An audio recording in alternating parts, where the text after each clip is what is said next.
Hello there, I'm the Business Manager and welcome back to BM News. Today, my friends, we have the Quality of Life February update to go through, so let's get right into it, shall we?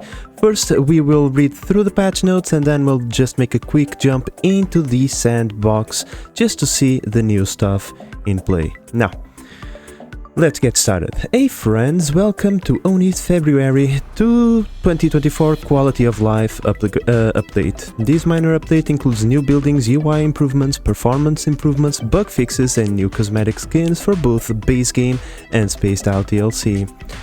Creator related. Now, we have split the existing creator drop-off into two separate buildings, one for drop-offs and one for pickups, making it easier to manage creator population and relocation between rooms. This is pretty nice. Let's just say that it wasn't very intuitive the way this worked, and now it has become simplified. These buildings will only count to permit drop-offs or pickups of creatures species specified in their filters, just the way it used to work. We have also added a new airborne creature condo. It is an elevated take on the creature relaxation, designed specifically for gassy moves, puffs and shine bugs. New buildings for our creatures. I think they deserve it, they have been good boys, right? Right. Now, when it comes to quality of life, you will notice significant performance improvements for creatures as well as improvements on a myriad of other parts of the game.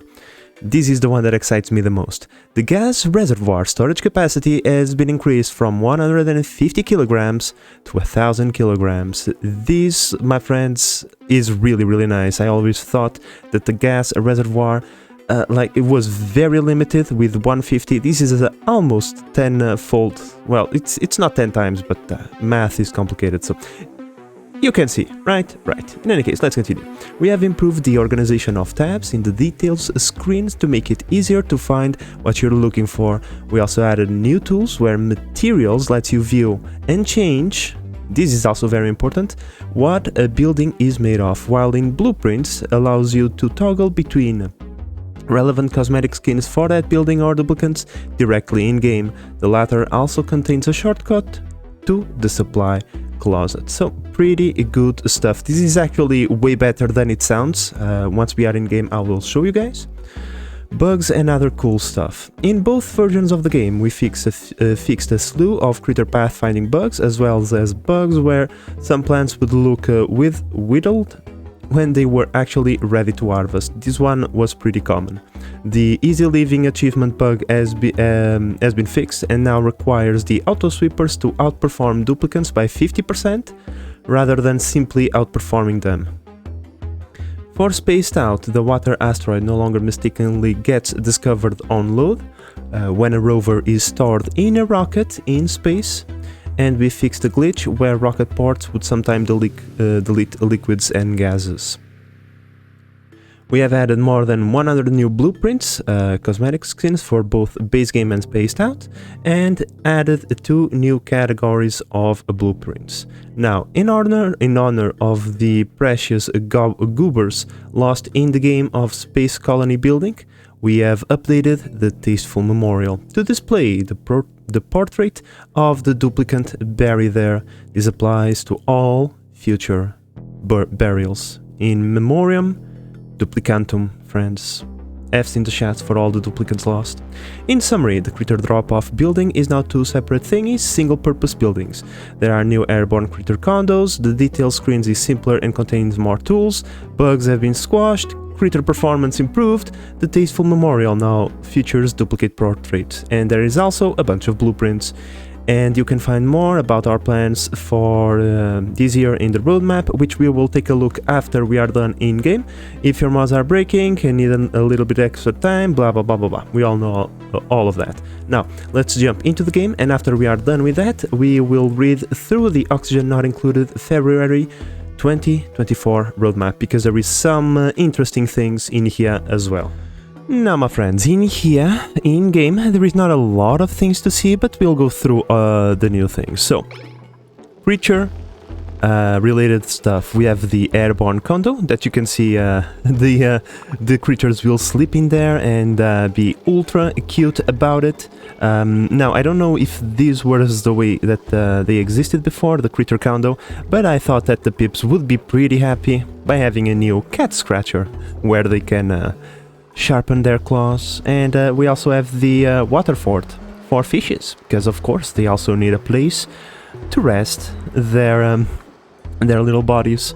So this pretty much is the new stuff. You also have the critter drop-offs over here with the filter. It's pretty intuitive, nothing out of the ordinary. Now, the UI is the most interesting thing in my opinion. Oh wait, before we get along and do that, the gas reservoir now can store a bunch of stuff. And in here we can see the new UI, which I find to be pretty interesting. So you have the regular configurations where you just configure it for the automation, right?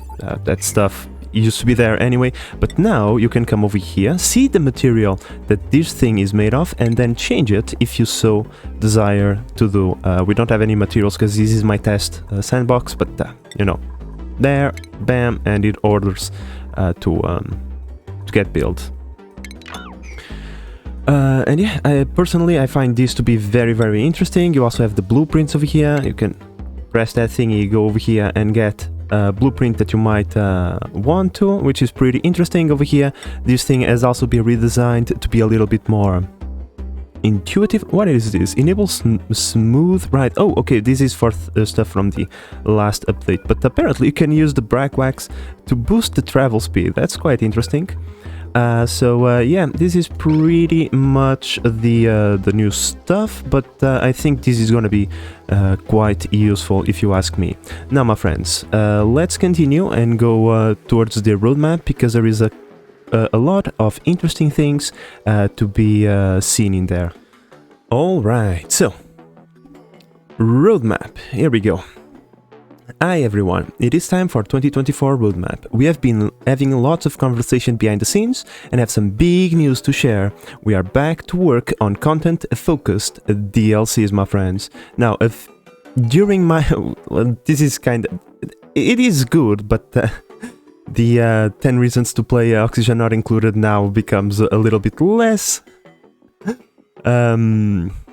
accurate, because I said there will be no more paid DLCs, because that's what they had said in the past, but they changed their minds, and I think it's okay, given that they added so much free stuff to the game. You know, you gotta make those doubloons, those euro credits, so it is totally understandable.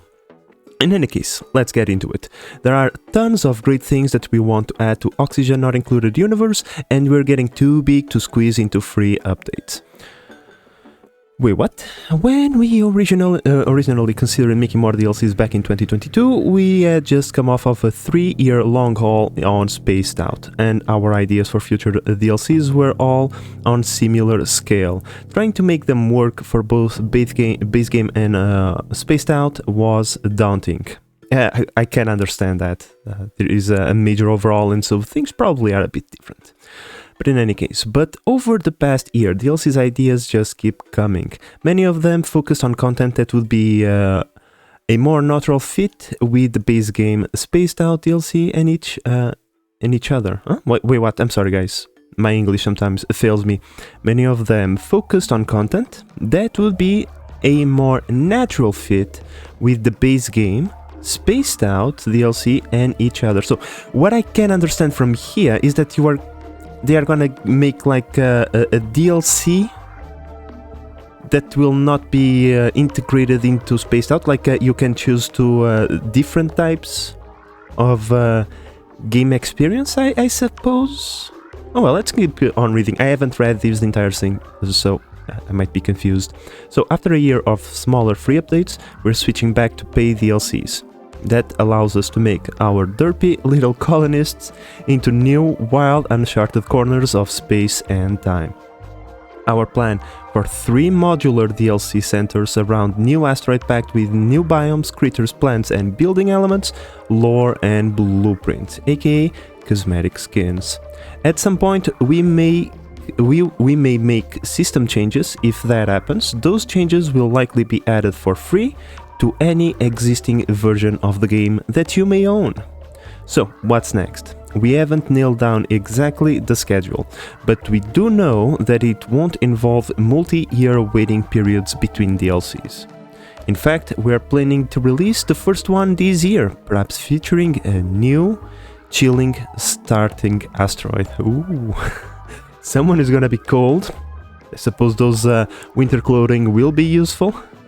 In any case, we'll keep releasing free quality of life updates, fixing bugs and improving performance. We also will continue to build on blueprint system, creating more opportunities for colony customization. You will be able to earn blueprints through gameplay, and we expect to include new collection in DLCs as well.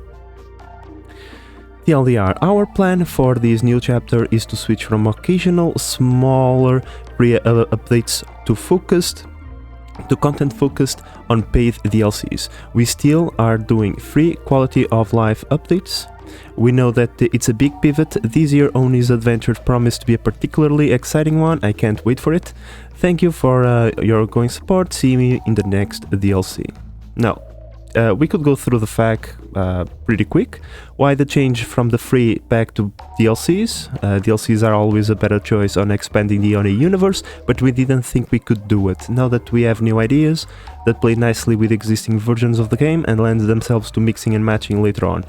So we're making it happen. So pretty much like, imagine this, they just released Spaced Out, right? They don't really have like any creativity quote-unquote left, right? They have expanded on their idea. It's natural that they don't really see like a new way forward, but as time goes on and they make new updates, probably new ideas have come up that are incompatible with Spaced Out, and so they require a new DLC in order to make it happen. Besides, once again, everybody gotta make their money, right? So DLCs is a good way to make it happen, I suppose, and to keep to extend the lifetime of the game. So on a personal level, I don't think this is a major problem. Will these DLCs work with both game and Spaced Out? Yes. What kind of DLCs are coming? New content from starting biomes, creatures, plants, buildings, elements, lores and blueprints, skins. We expect each DLC to contain all these new things, but that may change depending on demand, scheduling concerns. No big plans for system changes right now. How much will they cost? This is kind of important, right? The plan is to have them cost less than Spaced Out, which is good. We'll get more details as we get closer to release. How often? The first one is scheduled to come out this year, and the turnaround time between DLCs will be much shorter than it was for Spaced Out. So I assume like one per year, similar to what RimWorld did. We got like a DLC per year. I'm actually confused that we didn't get any new DLC out of RimWorld just yet, but well, in any case, this is Oxygen not included. What's happening to the blueprints? We expect that DLC includes new blueprints, but blueprints already in-game will be attainable through gameplay.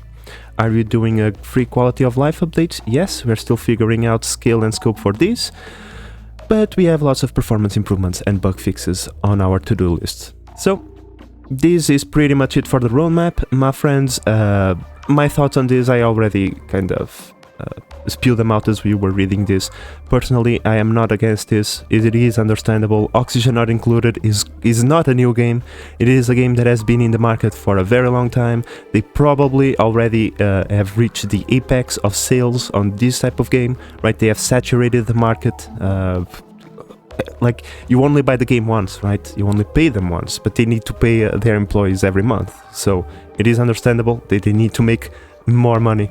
And so this is a way to extend both of their financial success and the lifetime and lifespan of the game itself. And besides, they have always been pretty generous with us. Their games are pretty generous on the content that they release. Be Oxygen not included, or come on, where is it? Sorry, my friends, didn't plan this part through. Or be it like Don't Starve Together, right? They just keep launching new stuff into the game, so it is what it is. But yeah, my friends, I hope that you have enjoyed this quick review of their new update and roadmap. Let me know down below what you think of these new developments, and yeah, I'll be eager to hear from you in the comment section. Like, subscribe, all of that, but in the meantime, this is the Biz Manager signing out. Bye bye!